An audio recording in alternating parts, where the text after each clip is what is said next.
Alright, we're here in the forest with trying out the gold tracer this time. So, we'll be using a little bit of the silver knot spear, but I've never experimented with curved weapons until here recently, and I really like this weapon. Now, before we begin here, let me talk a little bit about what some people might consider bad-mannered about this type of weapon. So, if you think that spamming the R1 is bad-mannered with this weapon, I'm gonna have to disagree. First of all, you have to be very close to your opponent to hit them with this weapon. That means you're probably gonna have to take a hit in order to get into range. Kind of like how a short fighter would approach a long fighter or a tall fighter. In order to get inside his range, he's probably going to have to take a few hits, slip a few punches to get inside and work his game. So with this tracer here, to get close, I may have to take a hit, and once I do get in close, I don't want to leave. First of all, the tracer is not that strong of a weapon as far as one shot power. It's not a hit and move weapon like a spear. It's not like a Zweihander where it could do a lot of damage on one R1 or one RB. So once you do get inside, you do need to get off as many hits as possible, because all your opponent has to do is roll away, and they've probably already hit you in the process of you getting to them. So really all this weapon can do is spam the R1. That's all you can do with this weapon, just because the fact that it's not meant to do anything else. It's meant to build up that bleed. It's meant to get that that good quick kill, because it's a fast weapon. Fast weapons are meant to hit fast. They're meant to have a lot of DPS. So that makes perfect sense to me, at least. Now that that's out of the way, I kept the spear on my second hand, just because sometimes you do need a longer range weapon. Now look at this guy right here. I don't know if this guy's a hacker or what. I can't tell. He's got to look at his life bar now. And I hit him a few times. There's 400, 600. Probably hit him for about 800 there. There's about 1,000. And he still has a ton on his life. So I probably did 1,300. I guess he may not be a hacker. I mean, he could have 2,400 life. I didn't know. I just wasn't sure about that situation. He may not be. I'm just saying he's got a lot of life. It looked like I didn't even bring him down to half health. I know one thing, that Dark Moon Mirakumo killed me in like 2 hits. I got a little too cocky. Now something I am, this is my level 200 again, but I play with my level 100 a little bit later, and I'm currently experimenting with him right now, and I'm in the process of experimenting with this tracer and stuff with my level 100. I do like it. It's a pretty cool weapon. That's the main reason I like it. You get style points.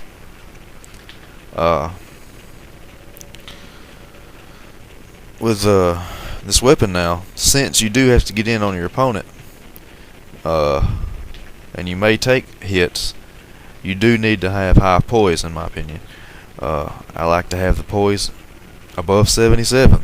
I like to have it to where you can tank, maybe several hits.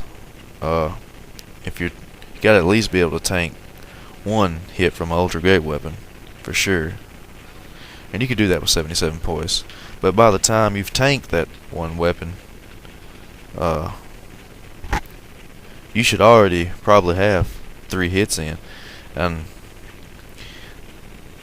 I mean, any good player probably is going to stay out of the range, because they know that you're good in that short range. They're going to try to play their game and keep it on the outside. And that's where the spear comes in. and I'm fine with that. Had a fight with a guy earlier. I don't think I recorded it, where he kept running away, and I never really could hit him with a tracer. So I poked him a few times with a spear, and I think it made him mad, and he let his emotions get the best of him, and he ended up trying to, go mano-a-mano with me. Then I brought out my tracer, and I poised a hit from Great Combustion. Ended up doing something like that, just getting off a big, long combination of gold tracer hits. So that tracer really is I guess it could be a counter for people that want to get up in your face and spam the RB. Now, you say, well, you got parries. You do have parries, and I like parries, but a lot of times I don't use the shield. I just use, my weapon and my pyro, and I don't even wear a shield a lot of the times. And so if somebody comes up and spams a Zweihander, you could probably get 3 hits with the tracer off to their one Zweihander. So it's important to have that poise and be able to take that. And 3 hits from the tracer does, as much damage as if you poise backstab somebody, at least with the tracer. And so it's pretty effective. I really like it. Now, let me also talk about my level 100, which I think I have one duel with him in this video at the end, which I like dueling. This is my level 200, and I'm never fought in the 100 to 200 range, but I'm going to right here. But I like the 100 range the best. Now I've been doing the medium roll here recently, and really, I like the fast roll, but I think if you have the fast roll, I think you're more prone to just roll for the sake of rolling. It's if you're not rolling or moving to dodge something, or to get out of the way, or to strike with it, or to move, to bridge the gap, then I really think that you're wasting time and you're wasting your stamina. And it could lead to bad habits of you actually thinking you are relying on the fast roll, but actually you're just gotten used to rolling around doing nothing with the actual fast roll. You've lost its application, its use, the whole meaning of the roll, which is to dodge and to, cover distance. So with a medium roll, that roll sucks. You know that you can't, roll 4 or 5 times in a roll to escape something, so you really only use it when you have to use it. And as you play with a medium roll, you really realize that you don't need to roll as much as you have been rolling with a fast roll, if that makes any sense. So think about that right there. You don't need to roll as much as you think you do. That's like Bruce Lee would tell his people he trained: don't bounce for the sake of bouncing. Don't move around for the sake of moving. Have purpose in your movement. So now here I'm fighting a guy that uses this ridiculous abyss magic, and look how much damage that did already. I tell you, that abyss magic's tough. Just because, most of these guys are not very good. This guy, he's not that good, really. He might be alright, I don't know. But that abyss magic is what kills me. You don't matter if you put that on him or you put that on a 5-year-old who's playing this game. If they hits me with that abyss magic, probably gonna kill me. Especially at level 100. And so we'll see how this goes. I think this guy beats me by, I think I kill him like 2 times. He kills me like 3. I don't remember. But I've got the spear out on him because I'm kind of timid to get close to these people with the abyss magic. I guess he thought he was cute there and bring out his spear, and I didn't really see what he was doing there. But see, he got me right there. That was my mistake. When you're fighting somebody like that, at least at level 100, maybe they can. You can roll around until you deplete their castings or something. Level 200, I ain't no telling how many castings they have. They've probably been to the game 2, 3 times.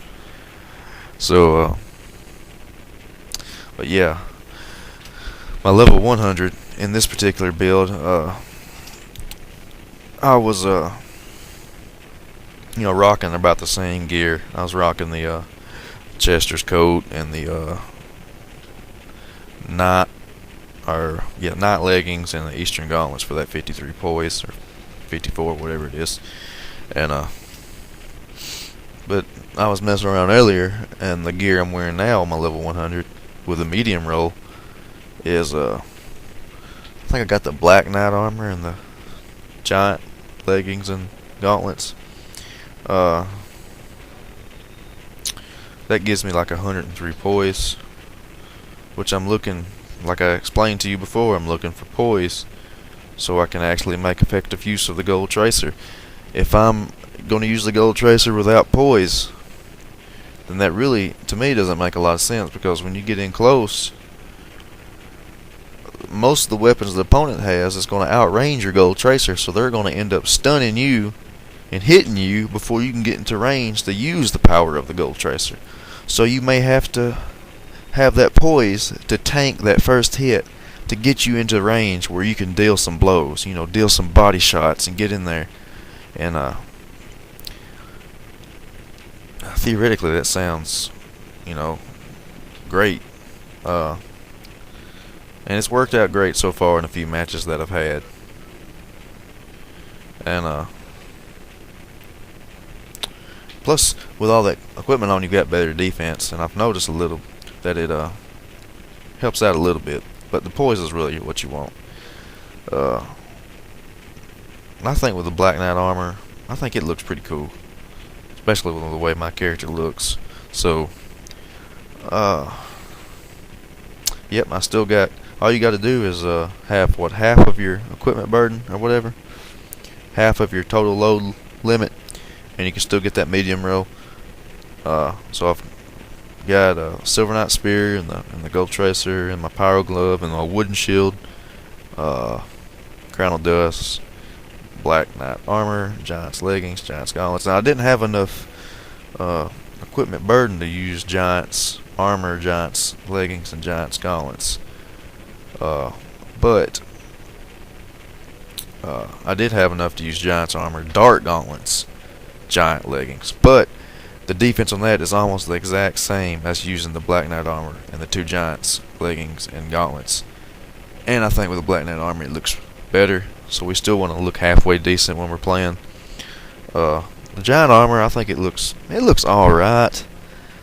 It's just, it makes your character look real big, like some kind of bodybuilder, and walking around all macho, and which that's cool if you think that looks good, but to me, nah, I like something that is not so big, I guess. That makes your character look fat, like schmoes or giants and Havels, and so that really makes your character look like he's ate too much food or something. But I think this right here is my level 100. I don't know if this guy I fight here is the guy I fought after I stopped recording about 4 or 5 times. I ended up getting the better of him. I don't remember how this particular match went, but I did get the better of him several times. That's when I swapped my gear out, and I'll make the next video I'll make will probably be I don't know what the title of it'll be, but it will be something related to the science behind getting in close to your opponents and the medium roll and all that kind of thing. So there's my stats if you want to check that out. I think that's a pretty good build. Now I've got 12 into faith there, but you see I don't have any healing on. I don't really like having to heal after say you kill an opponent, you've got a little bit of life left. I just think it's a aggravation having to heal your HP back every time, and I just don't even worry about it. If I lose, I lose. Ain't no big deal. I ain't worried about the leaderboards. I ain't got time to sit there for a 54 game win streak. I don't see how some people do it with the way the abyss magic is. Now I tell you, I wish I'd have been recording when that hacker invaded me in the forest last night. That guy, I bet I backstabbed him 30 times until he had a little friend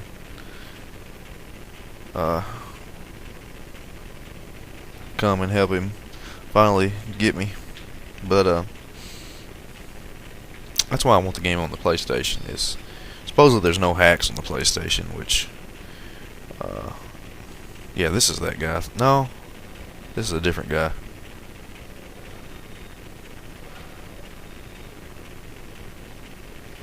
This guy uses abyss magic as well.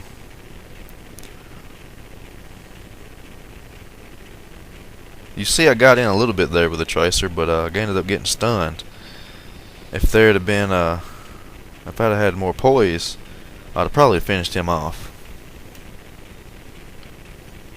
And you may say that it's a cheap way to fight. I've already explained that I don't think it is. I mean, you've got to sacrifice, you know, to get in on somebody, you have to sacrifice being hit. You've got to give up your fast roll, probably at least at level 100, to have all that extra poise so you can get inside and stay inside, because that's what a inside fighter does. He gets inside, he wants to stay inside.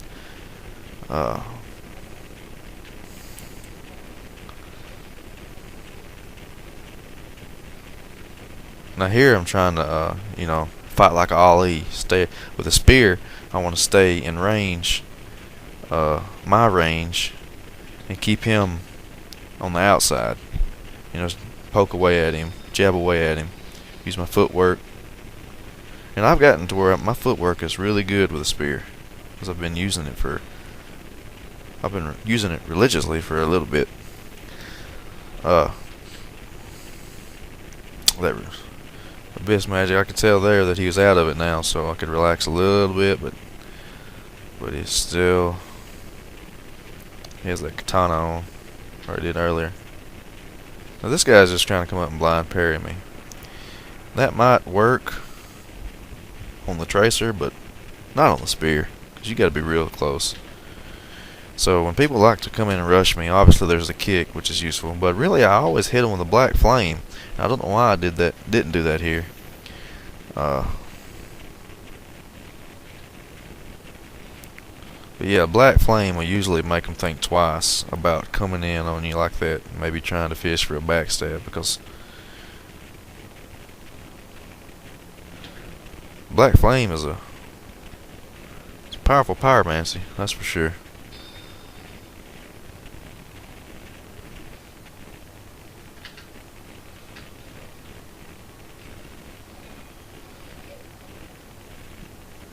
Foot tree, a fox tree.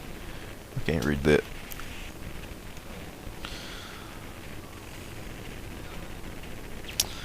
Yeah, so